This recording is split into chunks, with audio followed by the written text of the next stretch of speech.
Pronto, hoje nós trataremos de gêneros da literatura. Eu sou o professor Anderson Teixeira Rolim e essa é a nossa terceira aula de teoria da literatura, ok? Vamos ver o nosso resumo, então, da aula de hoje?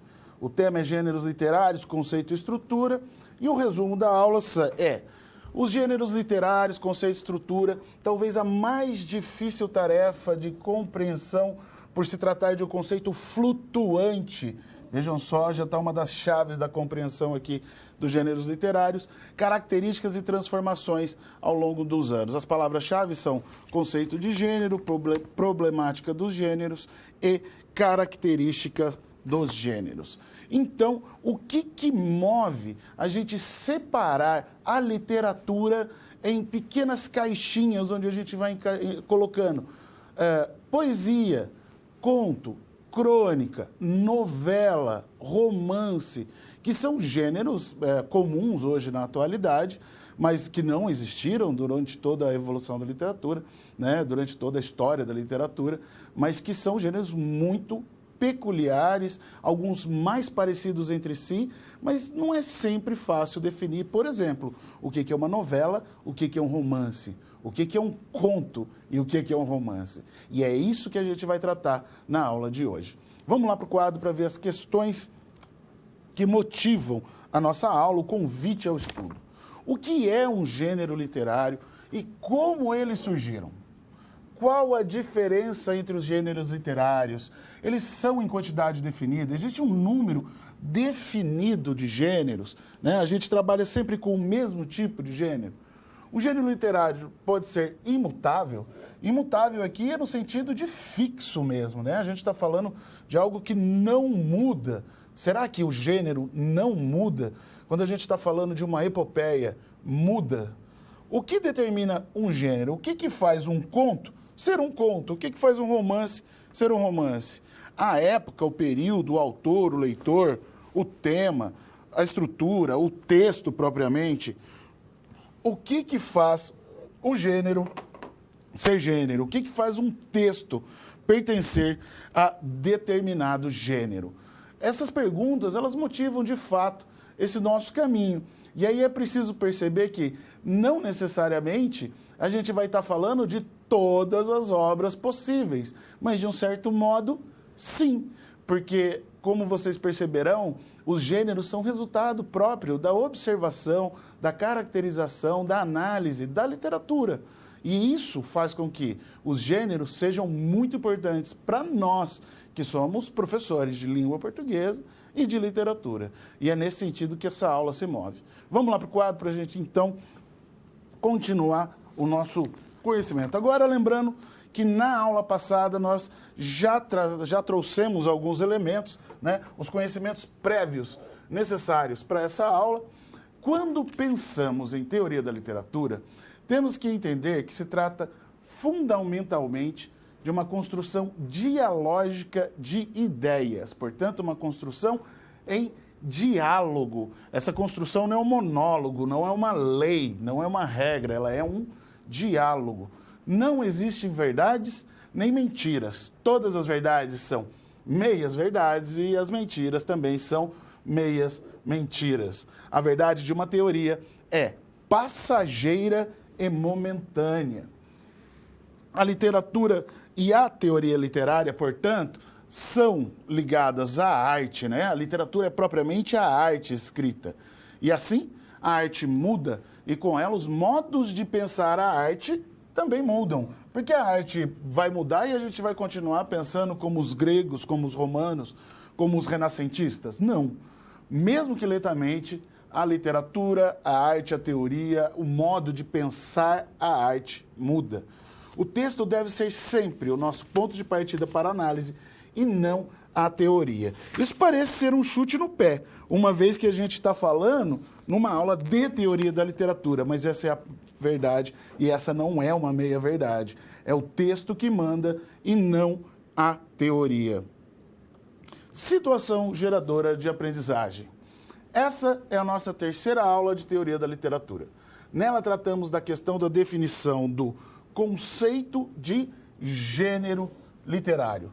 Vemos também como se estrutura teoricamente a composição da poesia, sendo ela lírica ou épica. E, por fim, abordamos os aspectos e teorias do teatro e do drama, que também é um gênero bastante específico, mas que é rico e que é bastante complexo. Considerando a sistematização clássica dos gêneros literários, quando a gente fala da sistematização clássica dos gêneros literários, nós estamos falando basicamente de Aristóteles, né? A gente está falando da poética de Aristóteles, ou mesmo no latim, ars poetica. Partindo desse ideário aristotélico, que sistematizou pela primeira vez os gêneros literários, reflita como a classificação das obras literárias em gêneros apoia a compreensão do discurso e da expressão literária. Como nós podemos compreender melhor a literatura através dos gêneros?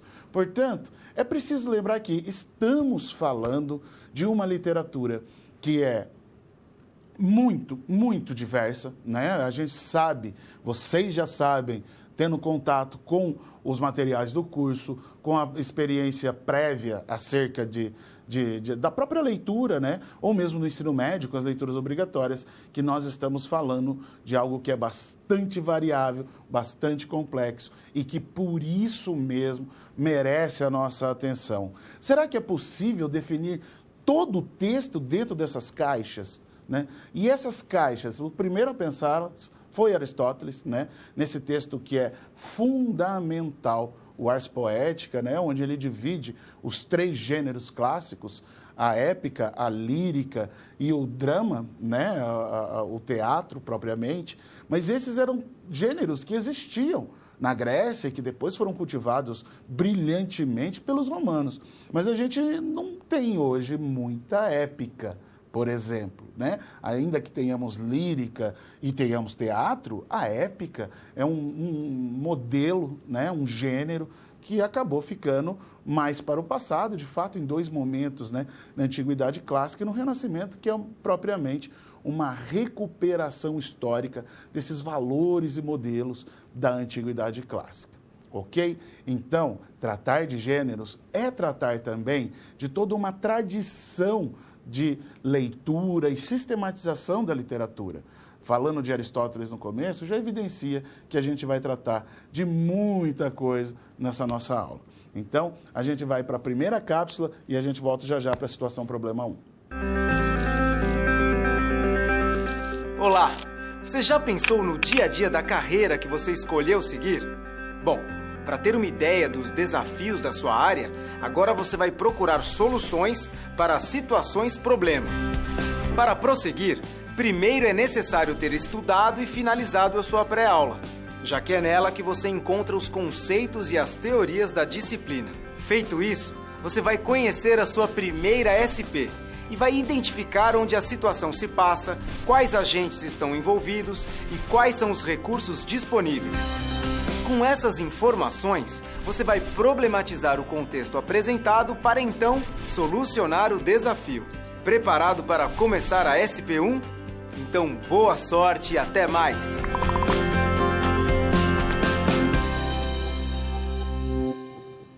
Então, vamos lá.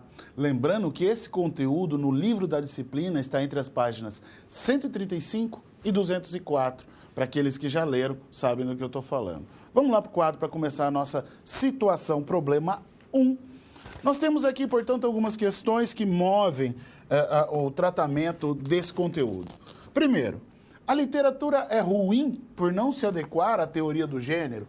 Digamos, se eu escrevo um conto, se eu escrevo uma poesia, mas essa poesia não parece com outras poesias e ela destoa, ela é diferente, ela é diversa daquilo que se configura como gênero poético. Quer dizer que essa poesia é ruim? Ou a teoria é ruim por não se adequar às mudanças da criação literária? Fica aí, né, uma possibilidade bifurcada, né, bipartida. O que está defeituoso? É a literatura que não se encaixa ou é a teoria que não consegue definir a criação literária? Há limites claros e rígidos entre as definições dos diferentes gêneros literários? Por exemplo, uma vez definido o que é a poesia é apenas aquilo que se definiu? A tentativa de definir os gêneros somente em função de seus aspectos estruturais e temáticos, já está aqui, né, uma dica daquilo que compõe, aquilo que permeia a definição dos gêneros, né, os aspectos estruturais e temáticos, pode ser considerada como um recurso eficiente? Até que ponto esse recurso é eficiente? Quem deve prevalecer? As teorias que definem os gêneros ou as criações literárias que acabam sendo encaixadas aí dentro desses gêneros? De fato, são perguntas que parecem simples, mas não são. Muitas vezes, nós, professores, temos a tendência a mostrar um modelo e fazer o aluno entender que aquele modelo rígido acaba sendo uma regra. E, de fato, a gente vai ver que não é assim que funciona. A literatura vale mais do que a teoria e sempre vem antes dela. É assim que a gente deve encarar a teoria da literatura, como um instrumento mais do que uma regra, um modelo, algo que possa, de fato, colocar a literatura numa camisa de força. Não é isso que a gente quer, porque isso é tolher, isso é diminuir toda a possibilidade criadora que a literatura traz em si como arte escrita. Vamos lá para o quadro para a gente continuar? Problematizando a situação 1, os gêneros literários, né? Eles são, de fato, algum tipo de texto, uma classe de texto ou uma espécie de texto literário.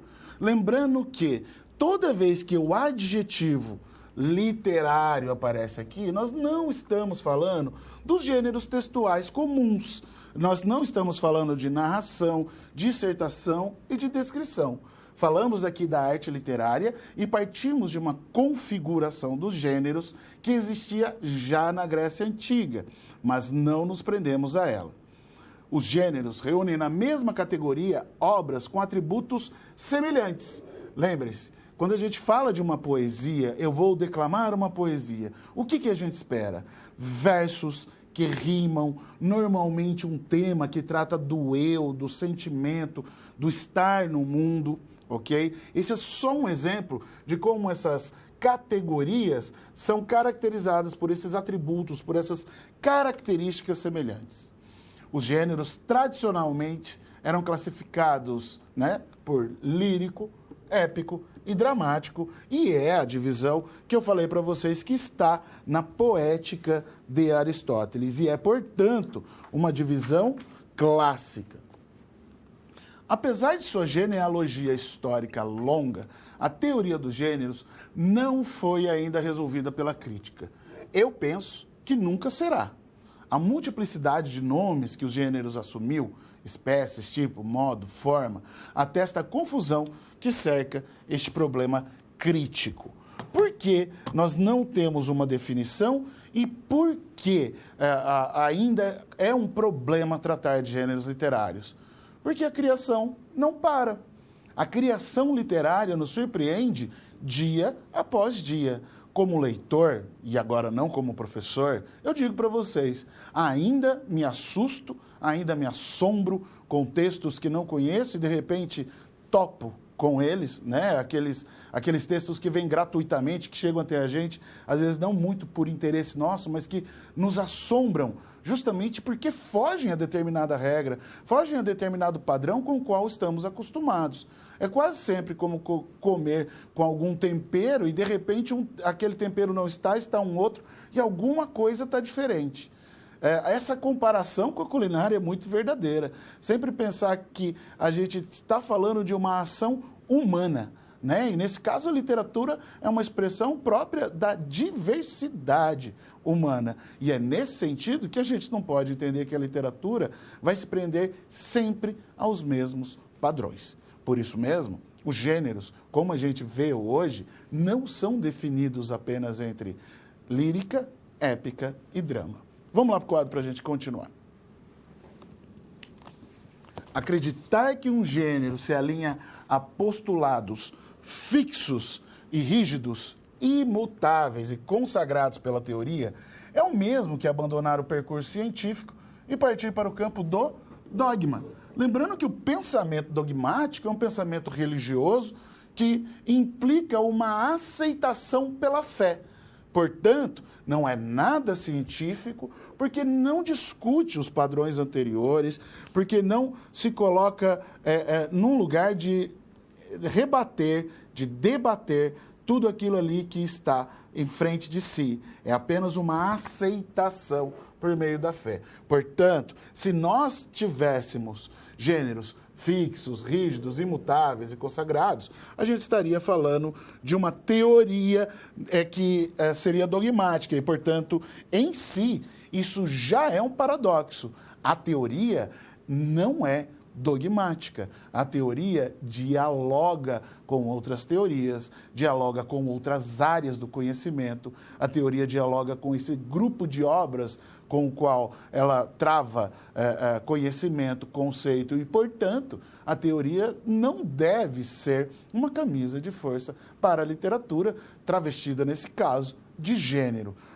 Se eu sou um autor e quero escrever uma poesia em prosa, e isso não é nada novo, eu posso, ainda que a prosa não seja um elemento comum da poesia, mas isso vai muito da criação literária. Eu posso citar, por exemplo, Oswald de Andrade, que tirava trechos, por exemplo, de textos clássicos, como a da Carta do Pero Vaz de Caminha, e transformava As Meninas da Garre, né, um poema exemplo disso, e transformava isso num poema.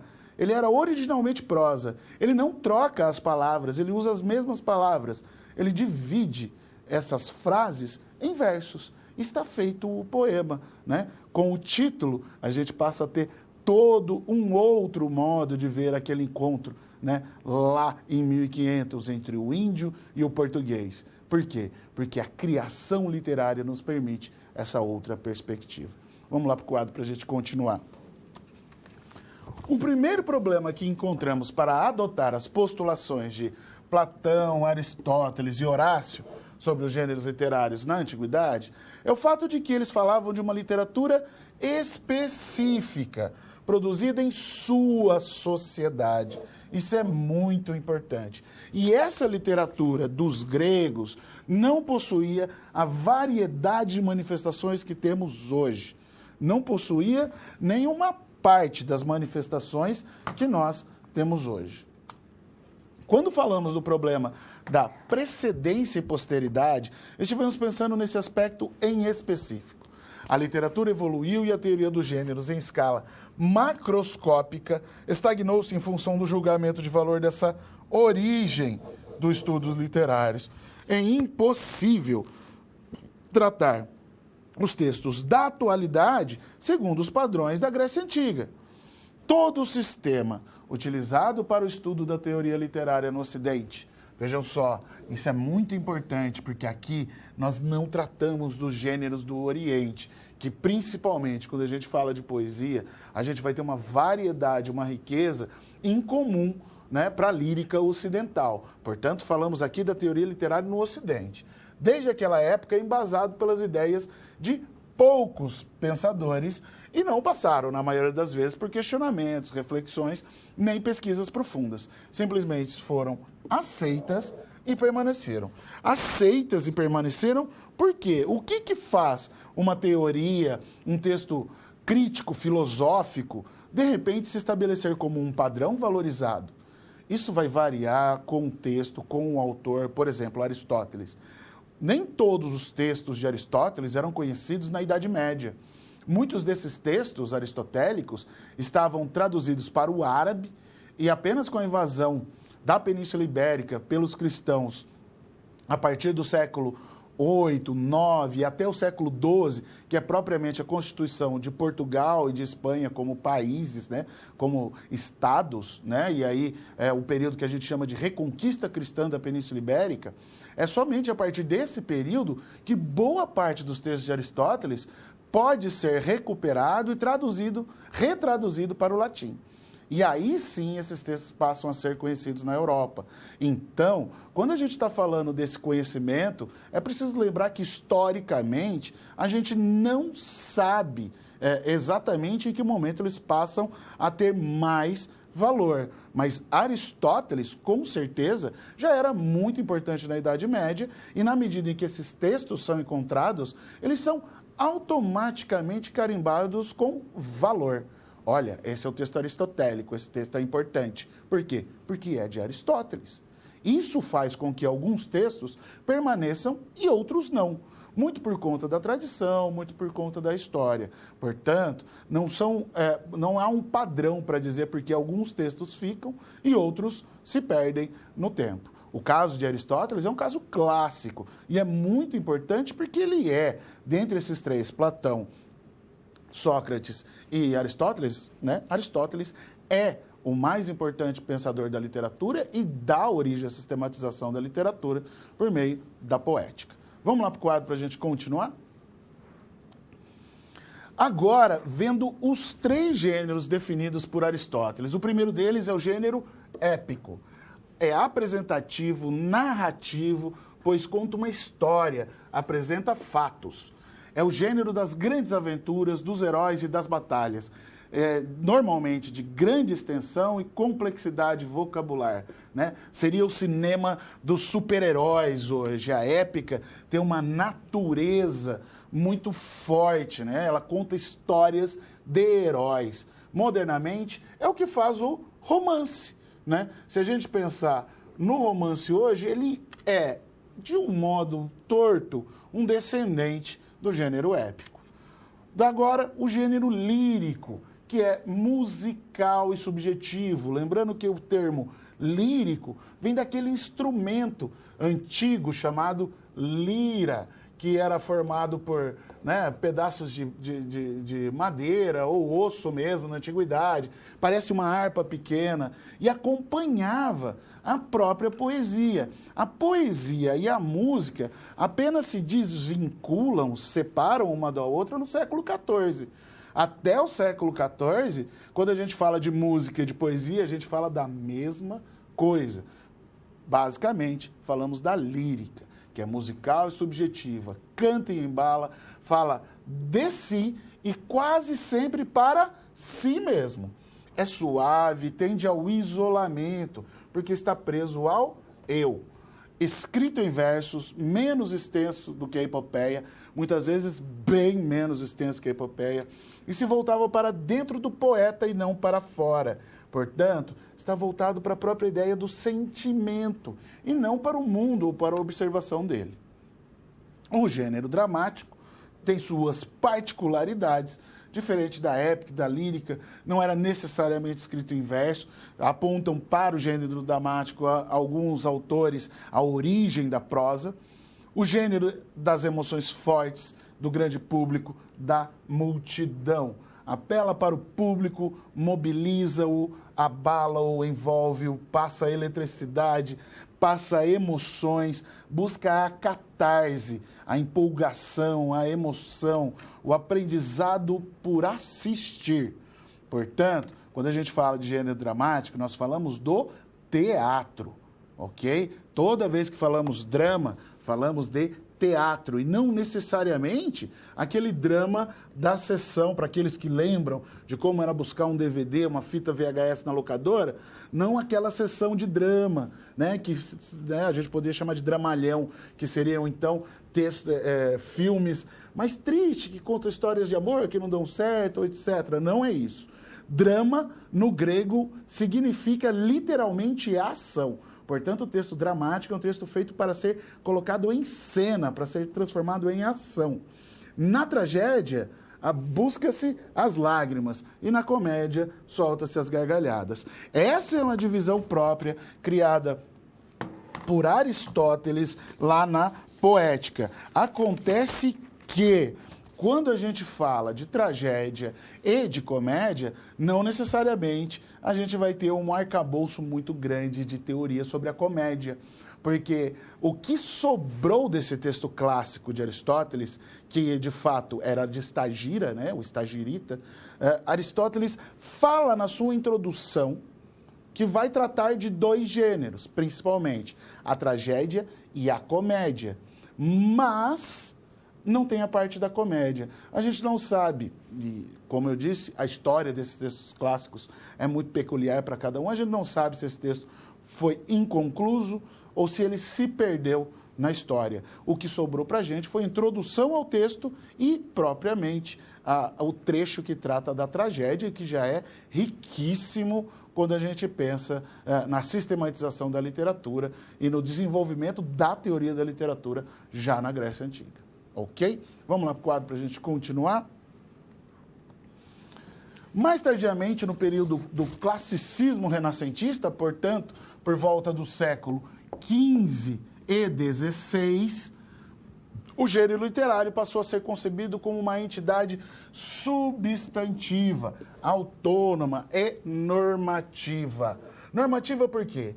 Porque o classicismo renascentista é uma volta às regras da antiguidade clássica, aos modelos. Até aqui, nós temos apenas arte modelar. Quando a gente vai falar de uma arte de criação, de inspiração, é apenas no romantismo do final do século XVIII e do século XIX. Cada um dos três gêneros fundamentais, o épico, o dramático e o lírico, se subdividia em outros menores. E todos esses gêneros, maiores ou menores, se distinguiam um dos outros com rigor e com nitidez, obedecendo cada um deles a um conjunto de regras específicas. A retomada das normas e regras foi violenta. De fato, a transformação da sociedade do século XV para o XVI foi tão mais violenta do que aconteceu nas últimas 3 décadas com a invenção da internet, porque a gente tem que considerar que esse é o momento da introdução da imprensa. Pela primeira vez na história,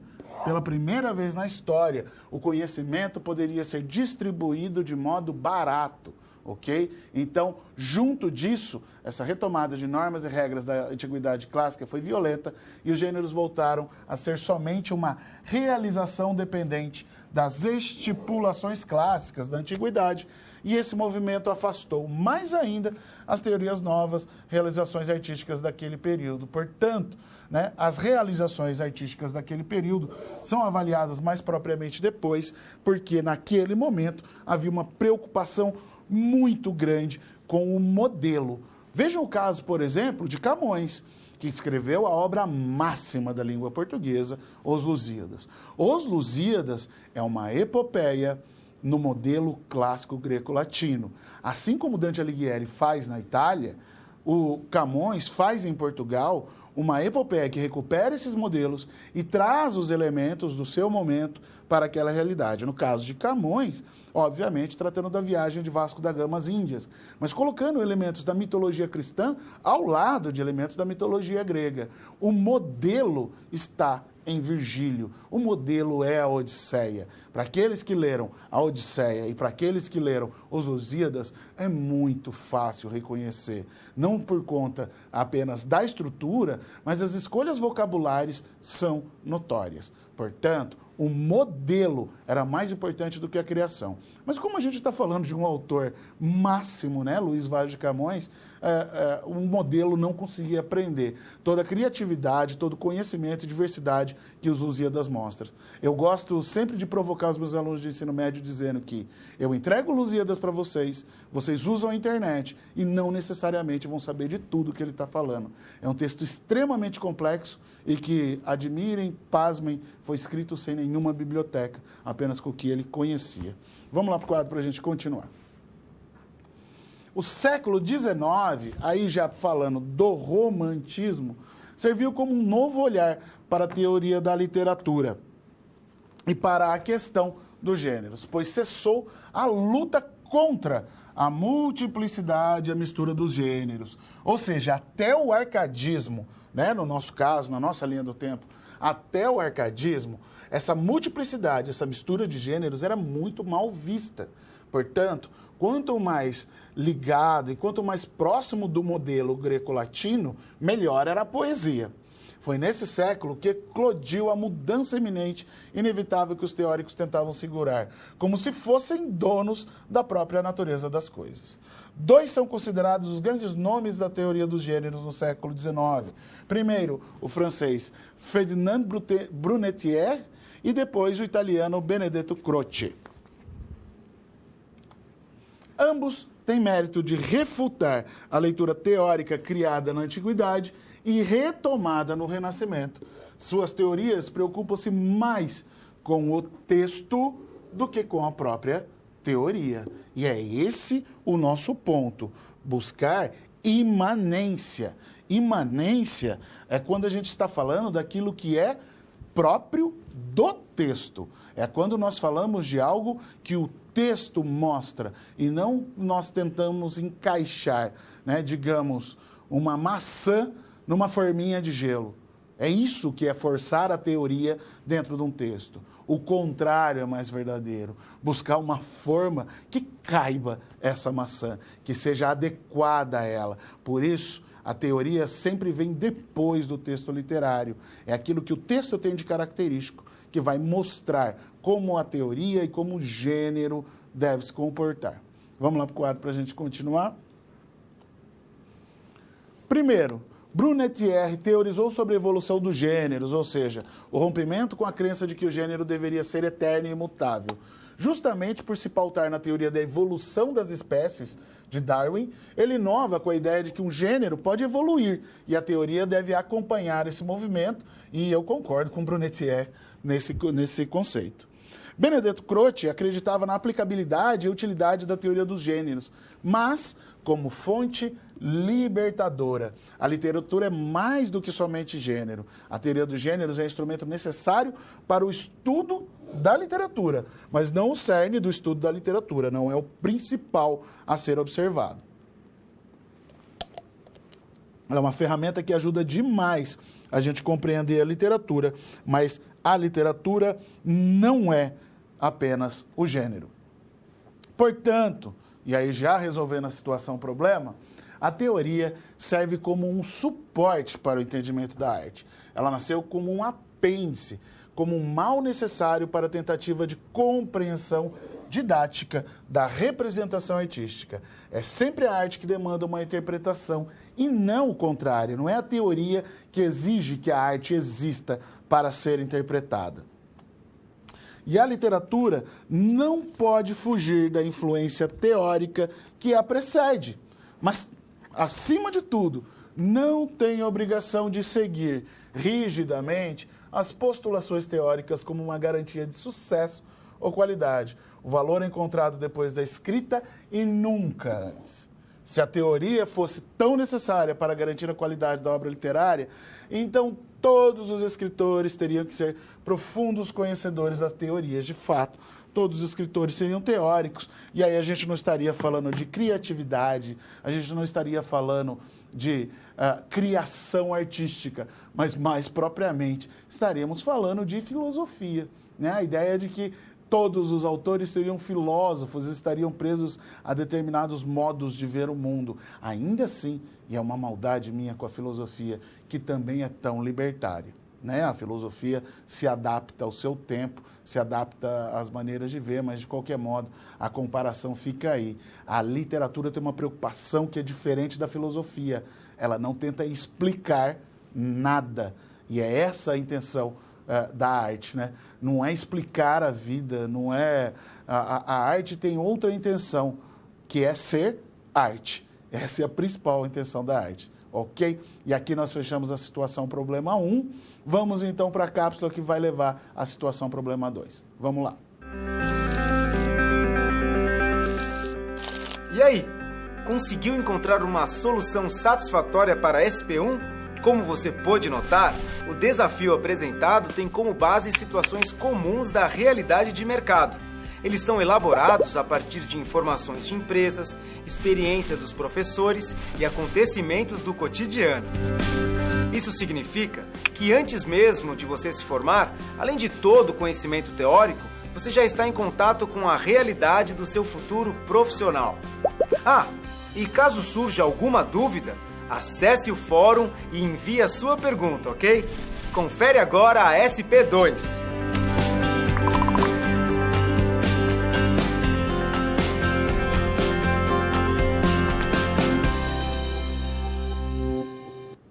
Voltamos aí para agora tratar de lírica e épica. Quando a gente está falando de poesia, né?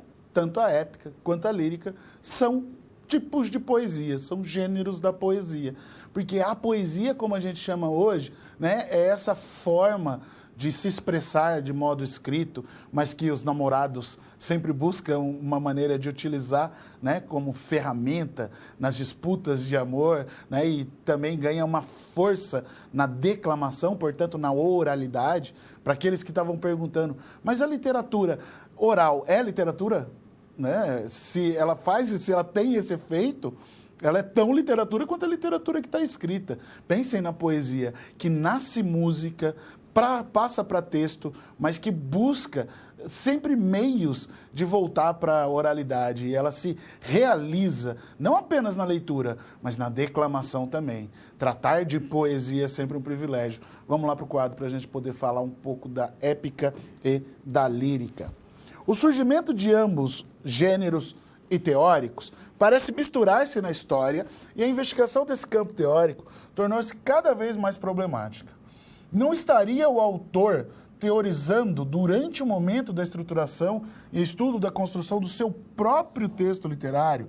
Vejam só, o que a gente está pensando aqui, ó, lembre-se quando a gente estava falando que autor, aquele que paga, na primeira aula, autor, aquele que paga boleto, não é o mesmo autor que está projetado no texto? Será que aqui, quando o autor escreve, ele não se coloca também na postura de um teórico, organizando o seu texto de modo que ele possa se encaixar em um determinado gênero e não em outro? Pode haver texto teórico ficcional? Será que a gente tem textos teóricos ficcionais? Será que a teoria é apenas voltada para a explicação ou ela se aventura também na ficção? Não seria muito mais eficiente um diálogo franco entre o texto literário e o texto teórico, de forma a possibilitar diferentes leituras e abrir o campo literário às diferentes reflexões possíveis, ao invés de cercar a manifestação literária, cercear, né? Limitar. E aí voltamos àquela metáfora que eu já tinha usado, que é a da camisa de força, né? A teoria muitas vezes quer colocar a literatura numa camisa de força. A lírica e a épica são formas de poesia versificada. Portanto, poesia em versos, tanto a lírica quanto a épica, são formadas por versos. O rigor e o emprego da estética formal são, superficialmente falando, as características que distinguem o verso da prosa. Além de notar também o metro, a cadência, o ritmo e as rimas, o verso se apresenta como uma forma poética mais truncada e que se apresenta, num primeiro momento, uma dificuldade maior em termos composicionais, mas não apenas composicionais. Essa troca entre prosa e poesia, entre frase e verso, hoje causa em muitas pessoas uma dificuldade de compreensão. Porque como a poesia utiliza elementos muito específicos, muito requintados de escrita, né, de linguagem, de língua, por exemplo, pensando no Anjambamã, né, o Anjambamã que vem, obviamente, da teorização dos franceses acerca da poesia, que é a quebra da ordem sintática entre dois versos, né? Portanto, a gente está falando aí de uma composição que a gente precisa entender da gramática e da composição em versos para poder verificar. Será que quando a gente está falando dessa construção, a gente também está fazendo com que o autor, no momento da escritura, pensava nisso? Nesse caso do Anjambamã, com certeza. Ele projeta ali uma estratégia, e essa estratégia é deixar também o texto mais complexo. Especificamente, alguns textos são mais complexos do que outros. Quando a gente fala de poesia moderna, por exemplo, é uma poesia que está próxima, que está no cotidiano, diferente da poesia parnasiana que estava logo antes, que é uma poesia completamente deslocada da realidade. Né? A poesia parnasiana não se liga com a realidade, a poesia parnasiana não trata do aspecto social, não trata, pelo menos não deveria tratar, a partir da sua base, dos sentimentos, né? Mas na literatura brasileira, o parnasianismo tem alguma subjetividade, isso é bem diverso do que a gente vê no parnasianismo francês, por exemplo. Ou seja, quando a gente está falando dessas definições, elas não são necessariamente rígidas, porque eu não estou falando de qualquer autor do parnasianismo. Eu estou falando de Olavo Bilac, de Raimundo Correia, de Alberto de Oliveira, a tríade parnasiana. Em maior ou menor grau, cada um deles se apropriou da subjetividade romântica, do subjetivismo, para compor suas poesias, mas na superfície. Na estrutura, a gente tem uma poesia descritiva e distante da sociedade, do sentimento, do ser humano, propriamente. Vamos lá para o quadro para a gente continuar. Aqui nós temos um quadro que apresenta a lírica e as suas características. Como eu disse, a palavra lírica vem de lira, instrumento musical que acompanhava os cantos gregos, né? E aí a lírica, como um todo, ela é subjetiva, individual, solitária e voltada para si. Fala de si e para si. Portanto, é o que a gente chama de expressão de sentimentos.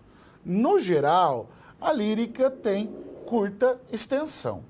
A forma lírica mais usada, mais famosa desde o século XIV é com certeza, o soneto, que foi inventado por Petrarca. O soneto é curto.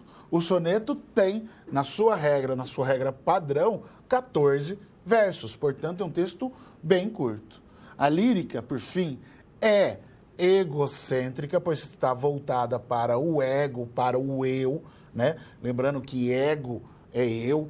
Narcisista, né? No sentido de Narciso mesmo, da mitologia grega, é uma adoração de si mesmo, porque volta para si sempre. E autorreflexiva, porque tratar de si é sempre um reflexo de si mesmo, né? O eu tratando do eu. É uma meta-reflexão, volta sempre para o mesmo ponto. Portanto, aqui a gente está falando de uma poesia do eu, né? Que está ligado à expressão do eu e não à expressão do outro. A épica, por sua vez, narra fatos históricos e personalidades heróicas, né? Vamos pensar aí em Odisseu mesmo, ou para os portugueses, no caso do Lusíadas, Vasco da Gama. Vasco da Gama é, com certeza, uma das personalidades históricas mais importantes de Portugal. E aí, essas personalidades heróicas acabam sendo tematizadas pela épica. Ela é objetiva, coletiva, portanto, não trata do eu, e é universal. Se volta para fora, fala do outro para o outro. Quem fala na poesia épica não é um eu lírico. Nós temos muito mais a presença de um narrador, como eu vou usar sempre o exemplo do Lusíadas, né? Um narrador que, nesse caso, é o próprio Vasco da Gama contando a sua história de viagem. Mas aí a gente não está falando, né, de um texto que volta para o eu? Não, porque a fala emprestada para o Vasco da Gama em alguns momentos é um apresentador, um narrador externo que mostra primeiro as naus já viajando, né? O poema já começa in media res, portanto, pelo meio, com as naus já navegando. E, portanto, não começa com a voz de Vasco da Gama. De qualquer modo, conta a história de Vasco da Gama, mas conta a história de todo o povo português. Por isso tem esse nome, que significa nada mais, nada menos que os lusitanos. Portanto, é uma história coletiva. É de longa extensão. Longa mesmo. 1104 estrofes, se eu não me engano. 1104 estrofes de 8 versos cada.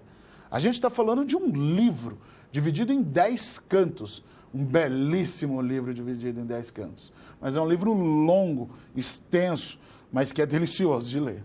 Tem tempo e espaço marcados, nesse caso aqui, específico que eu estou usando como exemplo, o tempo e o espaço da própria viagem de Vasco da Gama, mas que dentro dela há narrativas encaixadas, há outras histórias que exemplificam a história do povo português. Portanto, a gente está falando de uma poesia do outro, né? Do outro ou do herói, né? A gente está falando de uma construção de um herói ligado a uma nação, ligado a um povo e que por isso mesmo acaba sendo fundamental para a construção daquilo que a gente entende mesmo como nacionalidade.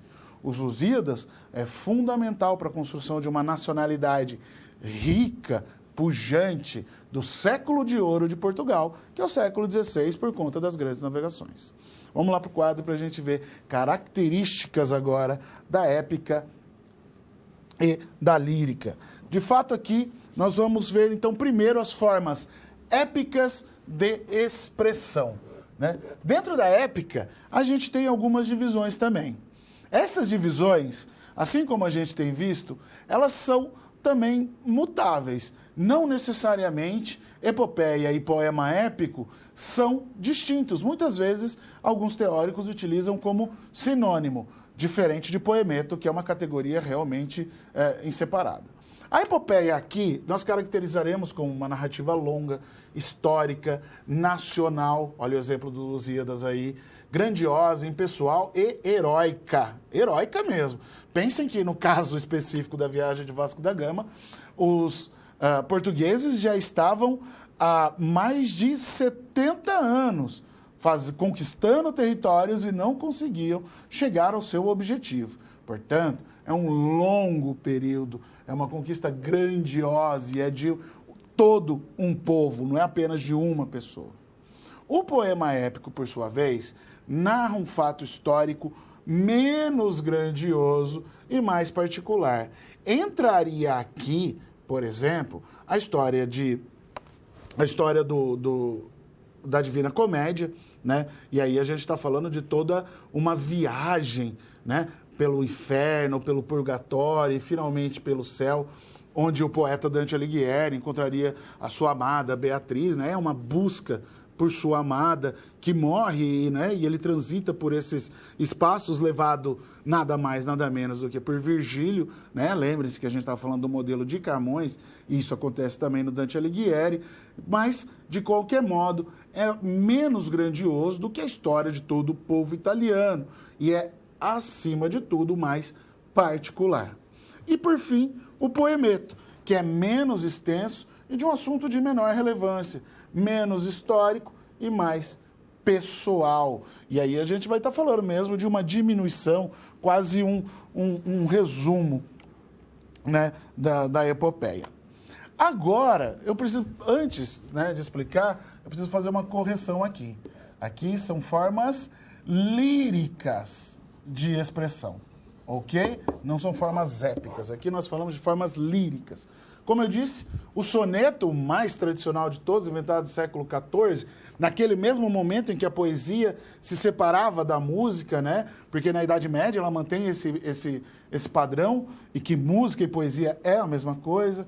O soneto busca o equilíbrio, são 14 versos metrificados, divididos em 2 quartetos e 2 tercetos. Há variações, por exemplo, no soneto em inglês, que a gente fala de 3 quartetos e 1 dístico, né? Mas, de fato, o soneto italiano é o mais tradicional. A ode, o canto ou canção, né? A princípio, a estrutura da ode se alinhava ao efeito musical e um emocional desejado. Tem uma solenidade. De modo geral, a ode é uma celebração, é quase um tributo à pessoa, ao fato que está ali sendo cantado. A balada tem um rigor formal e temático, é um cantar narrativo de um episódio, de um assunto melancólico, histórico, fantástico, mas, de qualquer modo, tem a tendência à tristeza, né? A buscar esse sentimento de tristeza. E a canção, que é uma estrutura mais ou menos fixa, tem estrofes regulares, com igual número de versos, igual esquema rítmico. É popular ou erudita, né? Porque a gente fala dos gêneros do Renascimento, já mostrando que nós temos uma aproximação entre aqueles gêneros que surgiram na Idade Média, que ninguém dava atenção. Por exemplo, a poesia popular das cantigas de amigo portuguesas, né? Porque as cantigas de amor são palacianas, enquanto as cantigas de amigo são populares e tratam do povo, da saudade das mulheres, dos seus amados que vão nas navegações, etc, etc. De qualquer modo, a gente está falando de uma tradição que não foi tratada no Renascimento.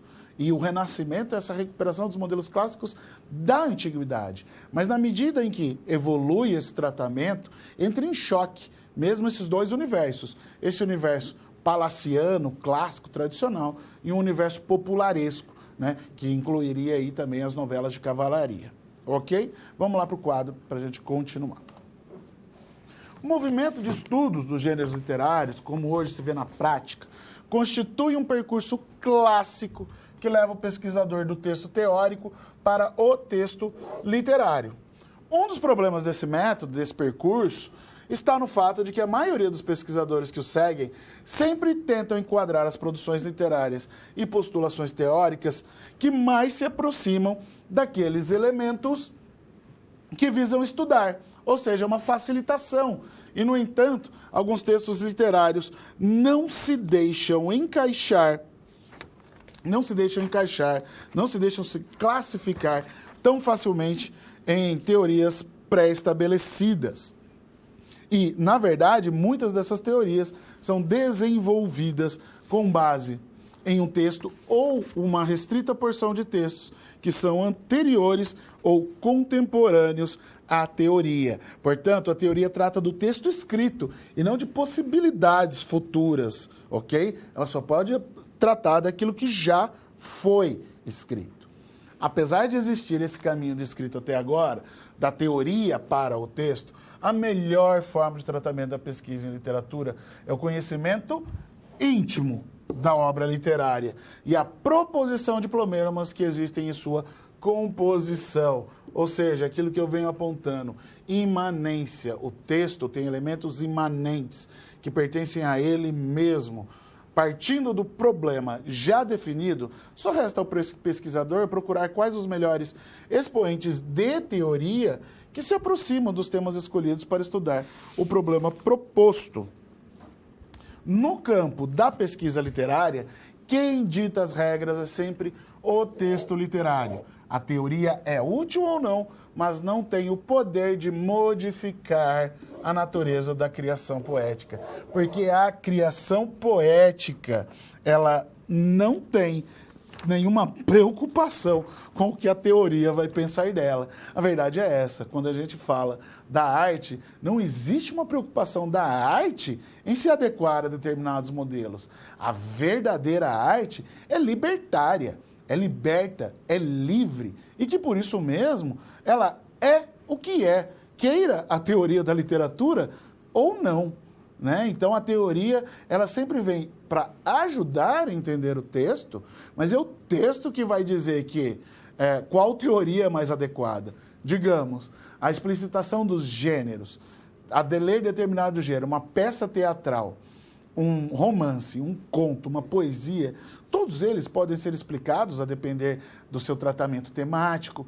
Por exemplo, podem ser explicados pela psicanálise, podem ser explicados por maneiras muito distintas que não foram necessariamente criadas para a literatura, mas que ajudam a explicar a literatura, porque o que a literatura faz é representar a vida, e esses elementos todos estão na vida. Né? A psicanálise é parte da vida. O darwinismo, como a gente viu no caso de Brunetière, né? A gente está falando mesmo de uma adaptação de uma outra teoria, que é a teoria da evolução, para a teoria da literatura. E isso é muito comum de acontecer. A gente trazer conhecimentos de outras áreas para compreender a literatura. Porque a literatura nasce da experiência humana em todas as áreas. Ok? Finalizamos aqui, então, a situação problema 2. Vamos para a cápsula que introduz a situação problema 3. Vamos lá. Bom, 2 SPs já foram finalizadas. Como você acha que está se saindo? Lembre-se de que para se dar bem é importante seguir as etapas, já que elas facilitam os seus estudos. Vamos revê-las? Primeiro, é necessário estudar a pré-aula para conhecer a teoria e os conceitos da disciplina. Em seguida, leia a SP com atenção para conhecer e interpretar a situação exposta. Feito isso, você deve levantar hipóteses sobre a situação problema. considerando os recursos disponíveis. E por fim, você deve aplicar os conceitos estudados com foco em resolver a problematização. Combinado? Então, fique agora com a SP3. Até mais!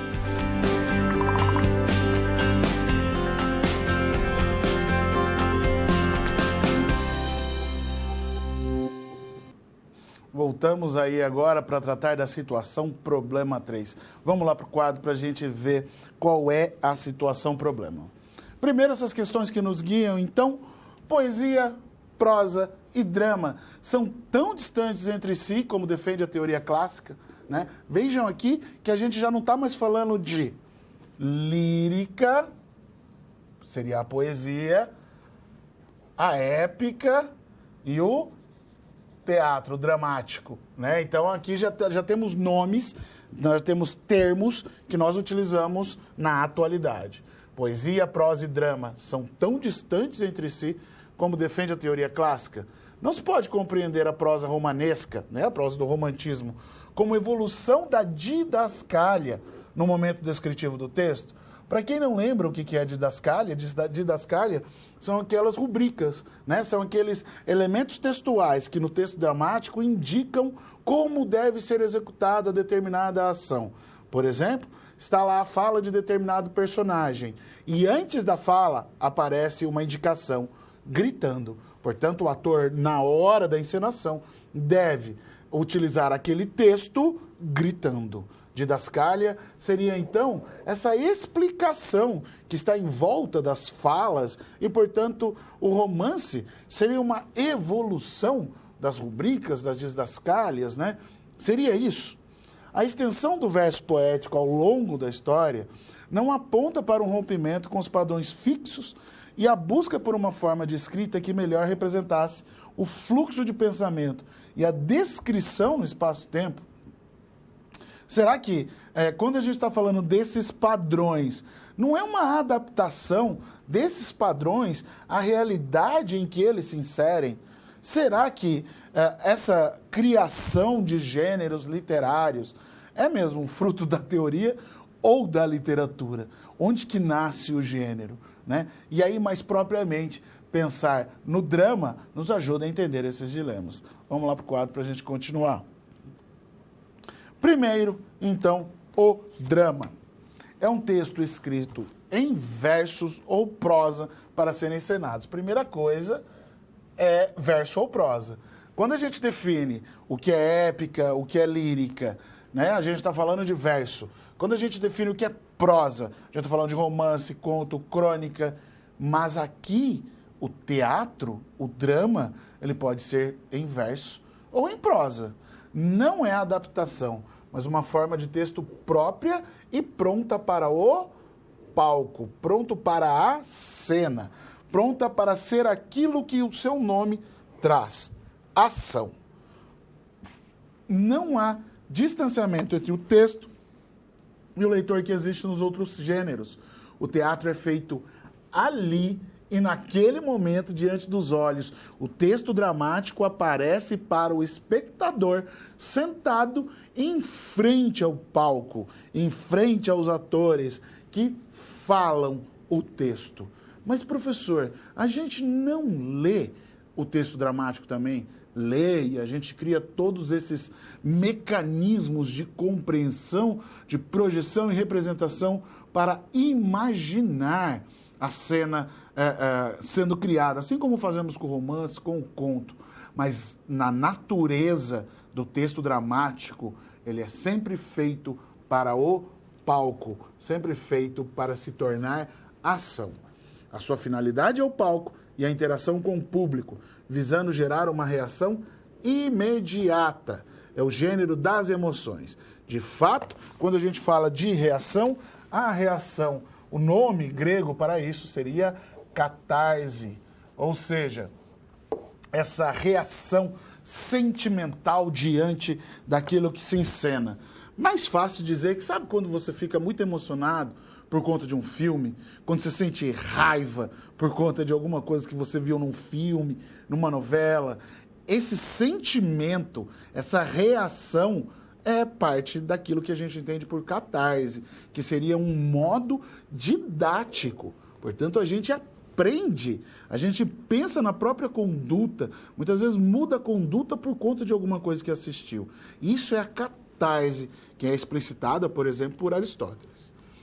O drama é a representação, a imitação, lembram? A mimese que a gente viu lá atrás, na primeira aula, através dos momentos, sons, fala e também de caracterizações. Por exemplo, você vendo um palhaço entrar no palco, você não imagina que ele vai se apresentar como um político, como um policial, como um padeiro. Quando você vê um palhaço entrando no palco, o que você espera é que ele seja um palhaço, né? Portanto, essas construções do drama são muito particulares. E o autor do drama, o dramaturgo, né? Dramaturgo é aquele que escreve drama. O dramaturgo se preocupa em causar esse efeito, porque a peça de teatro nunca é feita para que o espectador, vejam só, não necessariamente mais o leitor, mas que o espectador saia dali com uma impressão diferente daquela que ele entrou, com um pensamento diferente daquele que ele entrou. Se espera que o texto mova alguma coisa no espectador, nem que seja a necessidade de pedir o dinheiro de volta na bilheteria. É uma brincadeira, mas, de qualquer modo, o autor espera que isso mova o espectador. Mas aí a gente precisa lembrar de um detalhe. Normalmente não é o autor do texto que encena. O diretor de teatro é uma profissão belíssima, complexa, difícil, mas esse encenador ele é fundamental para que aquela criação se apresente de maneira grandiosa no palco. Um dos grandes exemplos de como o encenador é importante é falar de Ziembinski, né? Ele era um que veio do leste europeu por conta da Segunda Guerra Mundial, né? Fugindo da guerra. Eu acredito que é isso, eu não me lembro exatamente quais os motivos que fizeram com que ele viesse para o Brasil. Mas, de qualquer modo, o eslavo vem para o Brasil e aqui encontra um teatro ainda arcaico, um teatro ainda ligado ao século XIX, que era muito voltado para a comédia de costumes, de fato um teatro que não tinha se modernizado. A gente não tinha teatro moderno no Brasil, apesar de ter modernismo desde 1922. E é apenas em 1942 que Ziembinski encena a peça do nosso maior dramaturgo, Nelson Rodrigues. O nome da peça é Vestido de Noiva. Vestido de Noiva tem uma encenação tão genial feita por Ziembinski lá na década de 40, só para vocês terem uma noção, são 2 palcos necessários para a encenação. Um ao lado do outro, um em cima do outro, porque esse é o modo mais fácil de representar esses planos do coma, do sonho, né, em que está a moça, e da realidade, do que acontece em volta dela, ali no hospital, e de tudo que está sendo investigado, da causa dela. De qualquer modo, a peça é linda, a montagem é genial, e eu sei que não é o que o Nelson Rodrigues tinha pensado para a peça, mas o encenador fez uma leitura dessa peça que tornou-a grande, maior do que o próprio Nelson Rodrigues tinha pensado. Então, a gente precisa lembrar disso também, que quando a gente vê no teatro, não é o autor que está lá. Ainda que o Nelson Rodrigues estivesse sempre, e ele ficava por trás da coxia, né, por trás ali esperando ver a reação do público. Ele tinha uma ligação muito forte com isso. E ai de quem saísse no meio da apresentação. Ele corria atrás e perguntava por que a pessoa estava indo embora. Nelson Rodrigues era muito, muito ligado à sua criação. Ainda que não fosse ele o responsável pela encenação. Ok? Vamos lá para o quadro para a gente continuar. 3 condições que fazem do teatro o que ele é. Primeiro, nos reconhecemos em situação pelas quais as personagens passam. A gente vê o sofrimento de uma mãe e a mãe que está ali na plateia, a mãe espectadora, se coloca no lugar da mãe que está no palco. Portanto, é verossímil. Existe um pacto ficcional. Esse pacto ficcional se estende também para o cinema. Muito do que a gente fala aqui se estende para o cinema. O público recebe e acredita naquilo que está sendo encenado naquele momento. Por exemplo, ninguém vai assistir Os Vingadores, por exemplo, no cinema, e vai ficar questionando a lógica racional, física e química das transformações daqueles personagens, porque a gente não quer saber, de fato, o que faz com que o Hulk seja o Hulk. A gente quer ver o Bruce Banner se transformar no Hulk, ok? Isso é um pacto ficcional. A gente acredita no que está sendo colocado ali, ainda que a gente saiba que aquilo ali é ficção. Isso é o pacto ficcional. E, portanto, uma expectativa, que é a principal característica do gênero, né? Quando a gente começa a assistir uma peça de teatro, muito similar ao cinema, muito similar às séries, né? Para aqueles que acompanham, por exemplo, Game of Thrones, nós estamos exatamente nesse momento. Há uma expectativa em relação ao que virá no primeiro semestre de 2019 como fechamento da série.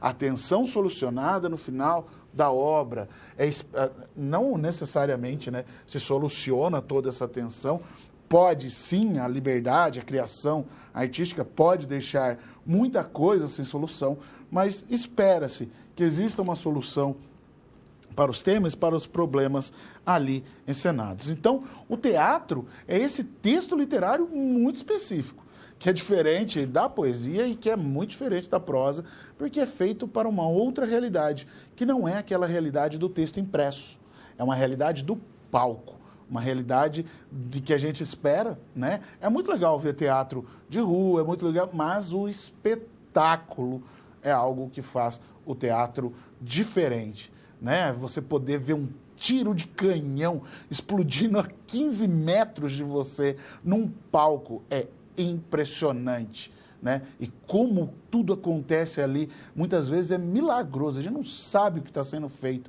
E a nossa expectativa é essa mesmo, ver algo que foge à nossa realidade. Como eu disse, às vezes é muito parecido com o cinema. E é por isso que essa ideia de estabelecer esse pacto ficcional é muito próxima entre os dois. Vamos lá para o quadro para a gente continuar. Outras características do drama. Primeiro, não possui narrador, cabe ao coro, quando existe na peça, o papel de dizer que se passa em outros momentos que não os encenados no palco. Portanto, seria um grupo de pessoas que explica o que não está acontecendo, né? O que não se passa no palco, mas que faz parte da história.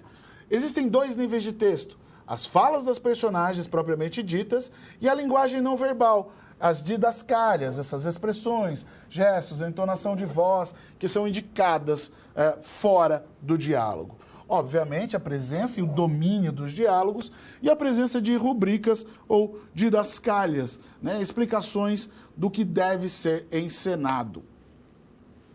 E aí, como eu disse, a peça gira principalmente em torno do diálogo, e aí nós temos 3 tipos de diálogos. Aqui, os 2 principais. O monólogo é quando a personagem fala somente para si mesma, dirige a palavra a si mesma e parece que está pensando em voz alta. Não há uma interação com outros personagens ou com o público. É quase como se o teatro resolvesse fazer poesia. O diálogo propriamente dito. Um ou mais personagens conversam entre si e o público não interage com eles. É aquilo que a gente espera do teatro. E aí, por fim, uma terceira, quando a personagem se dirige diretamente para o público. O interlocutor, outra personagem, não ouve. Serve para revelar algum pensamento, uma opinião. Pode também ser somente uma interrupção para acrescentar algum comentário. E aqui é inevitável falar do personagem que mais faz isso no cinema, que é um personagem que não é necessariamente voltado para o universo infantil, mas é um super-herói, é o Deadpool, que ele explicita o que é isso. A gente chama de quebra da quarta parede. Imagine que um teatro seria feito entre 4 paredes. Essas 4 paredes fecham o diálogo entre as pessoas que estão no palco. Quando a gente fala dessa terceira possibilidade, quando um personagem fala com o público, ele quebra essa parede, né, e conversa com ele. É isso que o Deadpool faz no cinema com uma frequência absurda. ok? Esse é um grande exemplo. Vamos lá para o quadro para a gente continuar.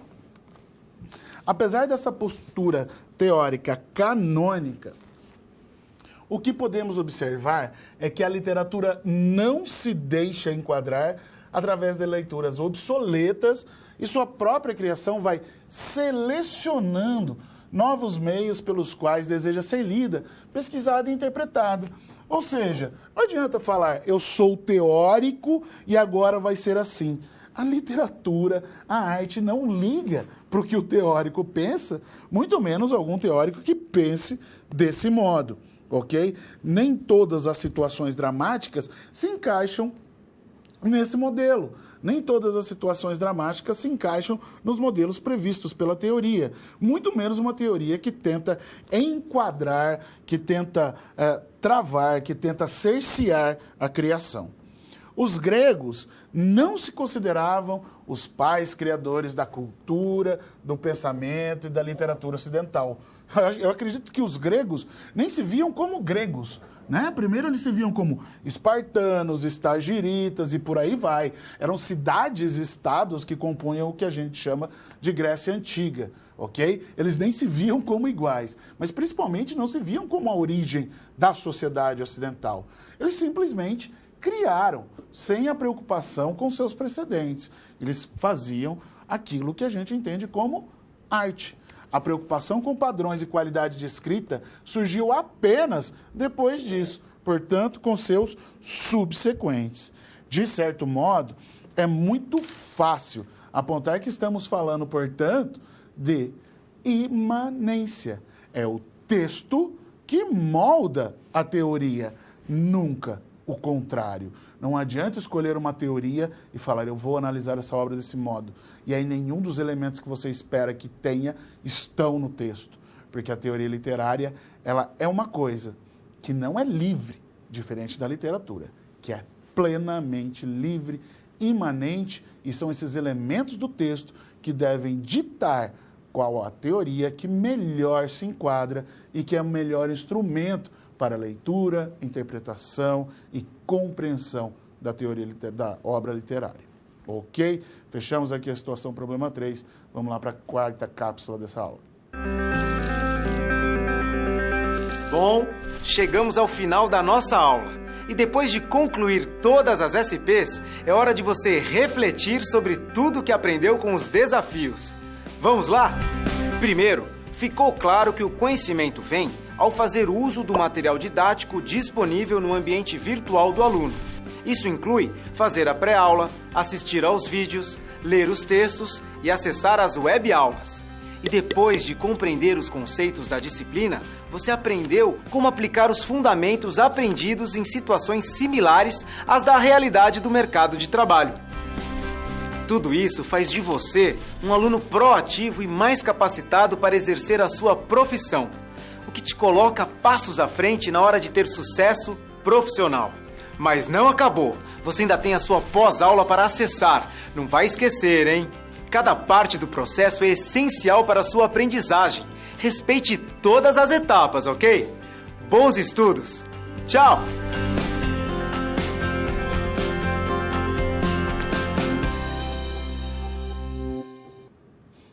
Voltamos aí para finalizar a aula. Nós temos uma pergunta que se encaixa direitinho com os slides que a gente vai mostrar agora. Em que área está enquadrada, então, a ópera, já que a mesma conta com uma história quase sempre é dramática, porém usa o conto e o canto para os textos, né? Eu não sei se queria dizer o conto ou o canto, mas usa os dois. Vamos lá que a gente vai ver a relação de intergênero. Vamos lá para o quadro. A ideia de que os gêneros literários apresentam características e limites bem delimitados é atrasada, visto que a literatura muda e a teoria precisa mudar junto com ela. Definir gêneros literários é uma tarefa complexa, e a ópera, assim como tantos outros, são gêneros híbridos, que misturam características de diferentes gêneros. Nós temos aí um exemplo, né, que eu leio para vocês, para aqueles que não estão conseguindo enxergar. É uma carta que é uma propaganda. Sou índio da nação xerente e tenho orgulho disso. Não acreditei quando vi no mapa, nas páginas da revista Abril. Aqui vai o meu endereço. Primeiro, É um texto, é uma carta, é uma epístola, mas é uma propaganda. E ela tem um efeito poético de acordo com as funções da linguagem. Então, a gente está falando de uma hibridez incomum e que não se encaixa nos padrões que a gente delimitou aqui, e, portanto, mostrando que a teoria deve se adequar à literatura, ainda que discutir que esse texto é literatura já seria outro ponto. Nós temos um outro exemplo aqui, que também é um anúncio do Banco do Brasil, né? E que diz o seguinte, para aqueles que não estão conseguindo ler: fazer o futuro é pensar na igualdade das raças, é querer o mesmo lugar para os brancos e para os negros, é trabalhar para dar oportunidade para todos, fazer o futuro é exercer consciência negra, é colocar em prática o que diz, é respeitar e incentivar o potencial de cada um, é valorizar as diferenças, é enxergar os brasileiros como brasileiros e, portanto, a gente está falando de uma hibridez. E é o mesmo que acontece aqui. Se no primeiro, aquele da carta, a gente tem uma mistura de carta com anúncio. Nesse, a gente tem uma mistura de poesia com anúncio. Nesse texto, Os Anjos do Legião Urbana, que a gente não vai ler, porque vocês já conhecem, a gente está falando numa mistura de receita como gênero literário e a poesia e a música. Portanto, esses gêneros são híbridos, eles são misturados. E é com isso que vocês vão ter que lidar na sala de aula. A gente vai ficar agora com o vídeo que encerra essa aula. Aguardo vocês no fórum. Um abraço. Tchau, tchau. Para refletir sobre gêneros literários, é preciso primeiro entender como eles se originaram. As primeiras reflexões teóricas sobre a literatura vieram da antiguidade greco-romana. O problema em adotar as postulações de Platão, Aristóteles e Horácio, por exemplo, é que elas falavam de uma literatura específica, sem a variedade de manifestações que temos hoje. Os antigos dividiam os gêneros em épico, lírico e dramático. Para entender melhor os gêneros épico e lírico, primeiro precisamos falar sobre a composição poética. A poesia tem algumas características próprias que a diferenciam de outros gêneros. As características mais importantes são o metro, a cadência, o ritmo e as rimas. Em termos físicos, a poesia ocupa um espaço menor que uma novela ou um romance. A forma poética tem origens musicais. A poesia lírica vem da lira, um instrumento que acompanhava os cantos e contos dos gregos.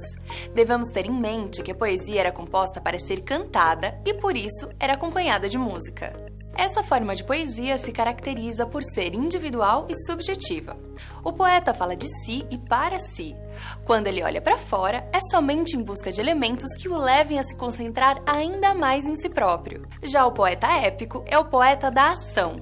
O sujeito épico traz a ideia de imanência, igualdade e completude. O poeta épico tem a capacidade de não se fazer perceber como um indivíduo único e subjetivo, mas que se atenta à função exercida por ele na comunidade retratada. Isso inclui o compromisso de dever do herói para com o grupo. A comunidade retratada pelos textos épicos é homogênea, em que a voz narrativa pode retratar as coisas da mesma forma, sem marcá-la com sua subjetividade. O autor não olha em momento algum para sua própria interioridade. Ao ler um poema épico, não sabemos nada sobre ele.